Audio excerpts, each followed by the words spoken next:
Supreme court Delhi के जिला न्यायालय के 2 जजों को जमानत आदेश में मिली गलतियों के कारण और उनके आदेश में बड़ी खामियों की वजह से उन जजों की गुणवत्ता को बढ़ाने के लिए उन्हें 7 दिनों की स्पेशल ट्रेनिंग के लिए दोबारा जुडिशियल एकेडमी भेजने का आदेश दिया है। जरा सोचिए कि जब इन जुडिशियल अधिकारियों की गुणवत्ता को 7 दिनों की ट्रेनिंग से बढ़ाया जा सकता है तो यही रूल शिक्षकों पर अप्लाई क्यों नहीं किया गया? क्या शिक्षकों को भी कुछ दिनों की स्पेशल ट्रेनिंग देकर उनकी गुणवत्ता को बढ़ाया नहीं जा सकता था? आखिर लाखों वरिष्ठ शिक्षकों पर टेट परीक्षा पास करने का बोझ क्यों डाल दिया गया? क्या यह सुप्रीम कोर्ट का दोहरा मापदंड नहीं है? क्या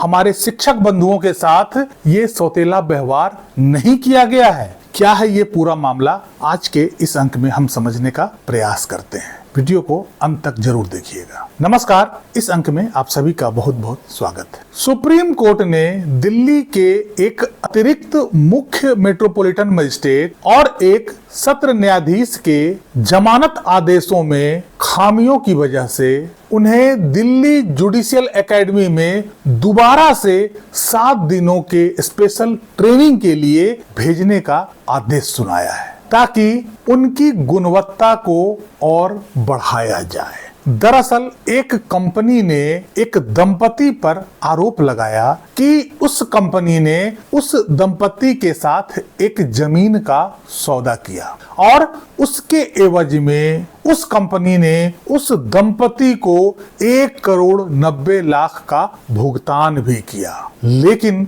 जब रजिस्ट्री की बारी आई तो वो दंपति आनाकानी करने लगा। इस पर कंपनी के मालिक को शक जाहिर हुआ और उसे पता चला कि वो जमीन जिसका वो सौदा किया है वो जमीन पहले ही बिक चुका है और गिरवी भी रखा जा चुका है। ऐसे में वो कंपनी उस दंपति के ऊपर एफआईआर दर्ज करवाता है। वो दंपति दिल्ली हाई कोर्ट में अग्रिम जमानत के लिए अर्जी लगाता है और उस अर्जी में कहता है कि हम उस कंपनी के साथ समझौता करने के लिए तैयार हैं और पैसा वापस करने के लिए भी तैयार हैं। इस आधार पर उस दंपति को अग्रिम जमानत दे दी जाती है। लेकिन 5 साल तक वो दंपति कंपनी को और कोर्ट को गुमराह करते रहा और ना ही कोई समझौता किया और ना ही पैसा वापस किया। अंत में 1 फरवरी 2023 को दिल्ली हाई कोर्ट ने उसके अग्रिम जमानत को रद्द कर दिया। इस बीच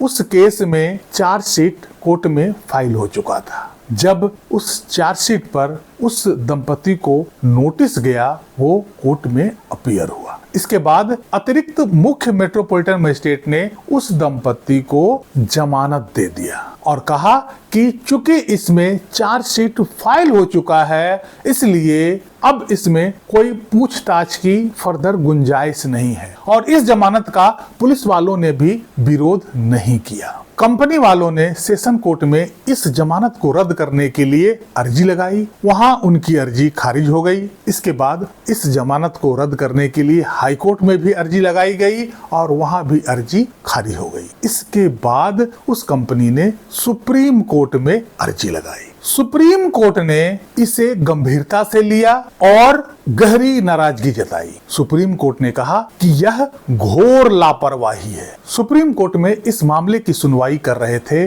जस्टिस एहसानुद्दीन अमानुल्लाह और जस्टिस JVN भट्टी। सुप्रीम कोर्ट ने कहा कि मजिस्ट्रेट जमानत देते समय आरोपी के आचरण और तथ्यों को नजरअंदाज कर दिया। वो इस बात को नजरअंदाज कर दिया कि ये दंपति हाई कोर्ट से अग्रिम जमानत मिलने के बाद कोर्ट को 4 साल तक गुमराह करके रखा और उसे इस शर्त पर जमानत दी गई थी कि वो इस मामले को सुलझाएगा और उनको रकम वापस करेगा। इसके अलावा उस दंपति के ऊपर 6 ऐसे और मुकदमे चल रहे थे, अर्थात वो दंपति इस तरह का फ्रॉड करने का आदतन अपराधी था। और इन सब चीजों का बगैर ख्याल रखे मजिस्ट्रेट ने उस व्यक्ति को, उस दंपति को जमानत दे दिया। सुप्रीम कोर्ट ने जांच एजेंसियों पर भी गहरा शक जताया।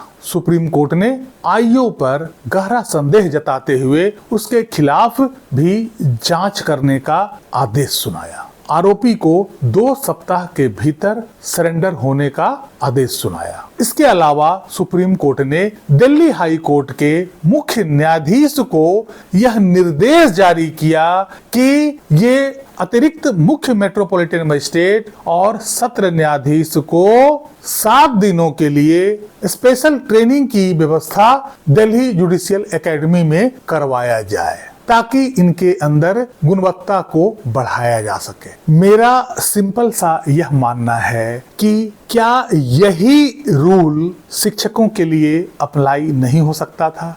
क्या शिक्षकों को एक स्पेशल ट्रेनिंग देकर उनकी गुणवत्ता को बढ़ाया नहीं जा सकता था? क्या टेट पास करना उन वरिष्ठ शिक्षकों के लिए कोर्ट को इतना मैंडेटरी लगा था? क्या गुणवत्ता को बढ़ाने के लिए टेट पास करना ही एक लास्ट ऑप्शन था? जबकि वैसे शिक्षकों की जो भर्ती नोटिफिकेशन था उसमें ऐसी कोई बात का जिक्र नहीं था। क्या इन शिक्षकों के मौलिक अधिकारों का हनन नहीं हो रहा है? ये शिक्षक आज स्कूल में बच्चों को पढ़ाने के बजाय अपनी नौकरी बचाने में ज्यादा समय लगा रहे हैं। लोग सड़कों पर धरना प्रदर्शन कर रहे हैं, रिव्यू पिटीशन डाल रहे हैं और दिन रात इसी चिंता में लगे हुए हैं कि उनकी नौकरी कैसे बचे। आखिर इन सारी प्रक्रियाओं में क्या स्कूल के बच्चे सफर नहीं कर रहे हैं? क्या इन शिक्षकों का right to life and liberty का उल्लंघन नहीं हुआ है? क्या इन शिक्षकों से